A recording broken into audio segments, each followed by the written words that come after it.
Good morning! Welcome to Annie Things! Yan, meron po tayong isang guest na pari.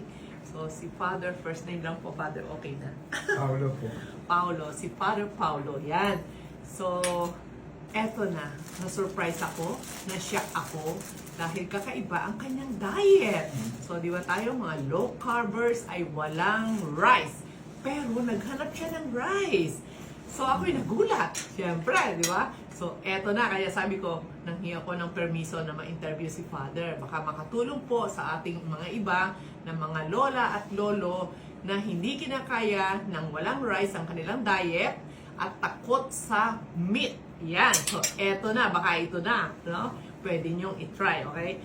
So, Father ay diabetic, no? Diabetic po kayo, Diabetic. Father. Ano po yung pinakamataas yung sugar dati? Bali ang ano ko is 212. 212 ang kanyang sugar dati. Way back, kailan po iyon? Nung mag-start Bago kayo lang ng ito, siguro mga 3 months ago. 3 months ago? Doon ako nagkaroon ng mataas na... So, Father, 3 months ago lang pala kayo nag-start ng ganitong diet? Hindi, bali 3 months ago yung tumaas yung aking Yung sugar? And then? Kasi dahil nga trinay ko yung everyday na carrots at saka banana at saka carrots.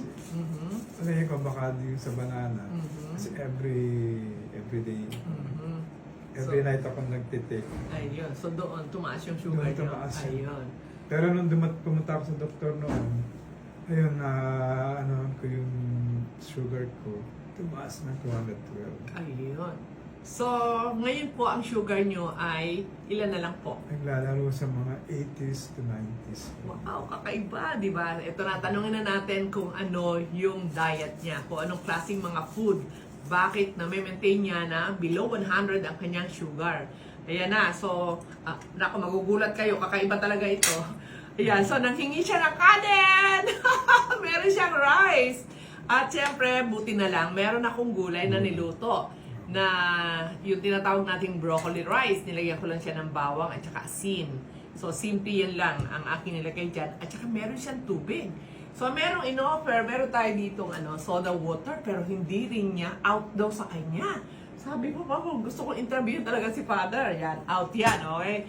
So, gaano katagal niyo na po itong diet? Yung ginagawa niyo na kanin at saka gulay lang.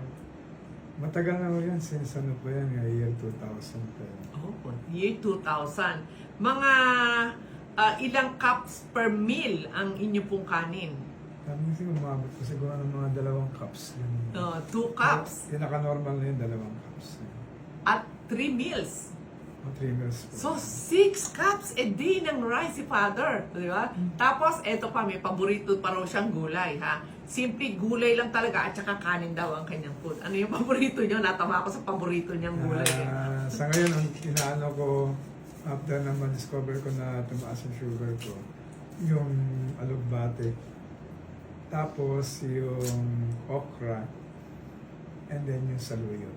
Pansinin niyo. Yung tatlo na yan. Pansinin niyo, lahat madulas. Lahat madulas, di ba? O, ang galing.